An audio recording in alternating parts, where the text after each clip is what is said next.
2.5 ఏళ్ళైంది. ఈ 2.5 ఏళ్లలో ఒక్కసారి ఆలోచన చేయండి. హైదరాబాద్ మహానగరంలో మీ కుకట్పల్లి నియోజకవర్గంలో ఒక్క ఇల్లన్న కట్టిండ్రా కాంగ్రెస్ వాళ్ళు? ఒక్క ఇటుకనన్న పెట్టిండా? కనీసం ఎక్కడన్నా కనీసం ఒక ఇంటికి ముగ్గుపోసిండా? ఇందిరమ్మ రాజ్యం, ఇందిరమ్మ రాజ్యం, ప్రజాపాలన, ఇందిరమ్మ ఇండ్లు, ఇవన్నీ డైలాగులు. కానీ ఏం చేస్తున్నది ఇందిరమ్మ రాజ్యం?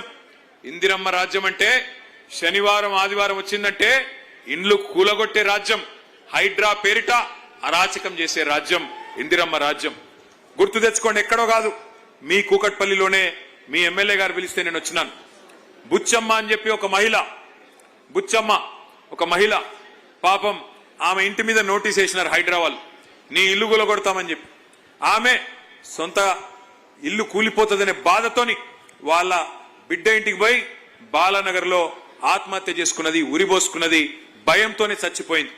అట్లా ఒక బుచ్చమ్మ గారు కాదు, ఇవాళ రాష్ట్ర వ్యాప్తంగా వేలాది ఇండ్లు, అది ఖమ్మంలో వెలుగుమట్ల కావచ్చు, మహబూబ్ నగర్ లో ఉండే దివ్యాంగుల కాలనీ కావచ్చు, హైదరాబాద్ లో హైడ్రా పేరిట మూసీ పేరిట చేసే అరాచకం కావచ్చు.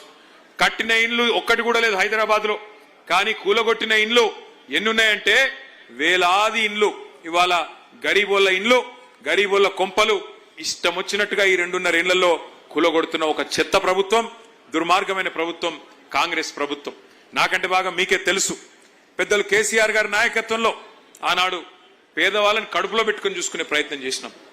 మనకు కాంగ్రెస్ ప్రభుత్వం ఆనాడు దిగిపోయేనాడు మరి 200 రూపాయల పెన్షన్తో పేదలను వదిలిపెట్టిపోతే, కేసీఆర్ గారి ప్రభుత్వం వచ్చిన తర్వాత, మన రాష్ట్రం వచ్చిన తర్వాత ఎంత చేసుకున్నాం పెన్షన్? మనం ఎంత పెంచుకున్నాం?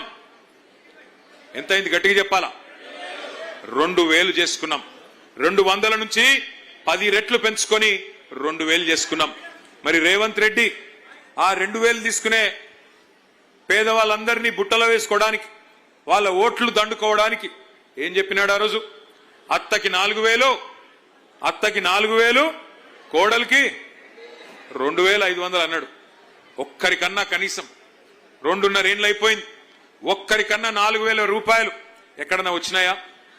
ఎక్కడన్నా కోడలి పిల్లకి 2500 వచ్చినాయా?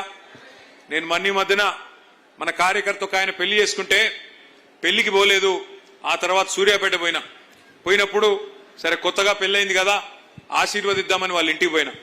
ఇంటికి పోతే అత్త కోడలు ఇద్దరు కూడా చాలా కోపంగా ఉన్నారు ఒకరి మీద ఒకరు. నాకు అర్థం కాల, కొత్తగా పెళ్ళైంది అప్పుడేం పంచాయతీలు ఉంటాయని నేను అనుకుని ఆ అత్తమ్మని అడిగిన, ఏం పెద్దమ్మ కోడలి పిల్ల బాగుందా కొత్త కోడలని అడిగిన.